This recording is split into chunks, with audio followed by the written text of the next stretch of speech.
Mom guilt. I could say so much about this. I believe, though, it tends to be a thing that affects new moms more than more seasoned moms, probably because we don't exactly know what we're doing when we're pretty new. And we're still trying to build our confidence. And we're looking towards social media and societal expectations and norms to define what it is to be a good mom. And we're looking towards these norms and we're being fed unrealistic kind of propaganda, in my opinion.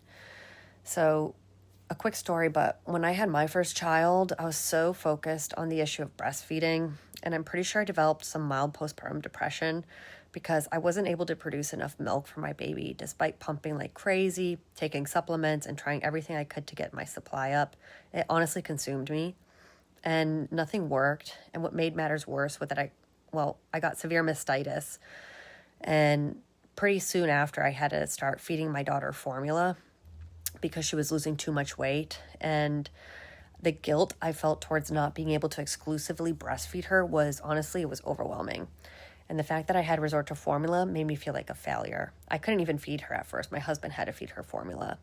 And I didn't really seem to acknowledge the miraculous feat my body had gone through to have my child, all of the other bonding that we were doing, all of the healing that I had to do myself. And I just was hanging on for a wild ride, basically her first year. And it wasn't until I got pregnant with my second child, and I got pregnant about 4 months after I had my first, that my whole philosophy started to shift about what kind of mom I wanted to be. Up until that point, I'd been pretty harsh on myself and a little bit clueless.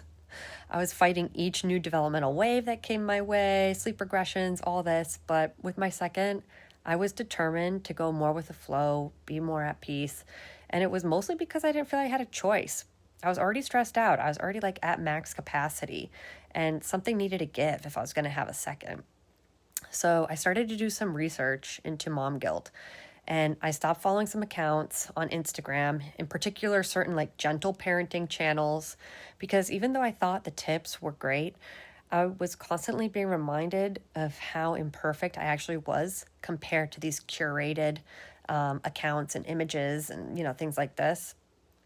And, I was going to start trusting my instincts now that I had a little bit more experience. And also, I had both of my kids during COVID. So, in our culture, it's already isolating to have children and be a mom, but it was even more so then. When we were in tribes, the burden of motherhood was shared amongst the sisterhood of women. And I feel that now that sisterhood has largely turned into a marketing scheme of what perfect moms should look like on Instagram Reels. So the pressure to be a perfect mom just when we were in our early teens and 20s, there was a huge pressure to be thin, attractive, all this stuff. And sometimes I feel like marketing companies noticed that we were getting out of that phase when we got into our late 20s, early 30s, and then hit us with mom guilt. So exposing another insecurity for marketing purposes. But I'm digressing. And I think that mom guilt has kind of become something that is inherent to motherhood and something that we should, be expected to carry. And we honestly, when, you're in the thick of feeling guilty, you feel like you're never good enough. You have to sacrifice everything for your family. You have to constantly strive for this unattainable perfection, and you have to put yourself last. Like, that's how I feel the proper mom guilt setup turns it into. And the problem is that this kind of guilt, it erodes our self-confidence.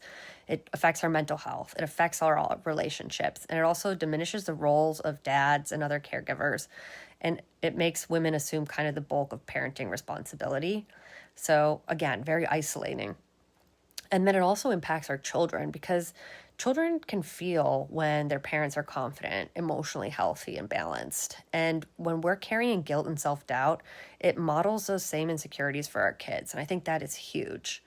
So I think we should just let go of this term, mom guilt, like get rid of it entirely from our vocabulary because it's not productive. It's definitely not empowering. It implies wrongdoing, and the focus of parenting isn't about doing everything perfectly. It's about doing the best that we can with the resources and knowledge we have available at a given time. Like, that's it. So when we stop using mom guilt, we take away its power. And I think we shift the focus from self-criticism to self-love and self-compassion.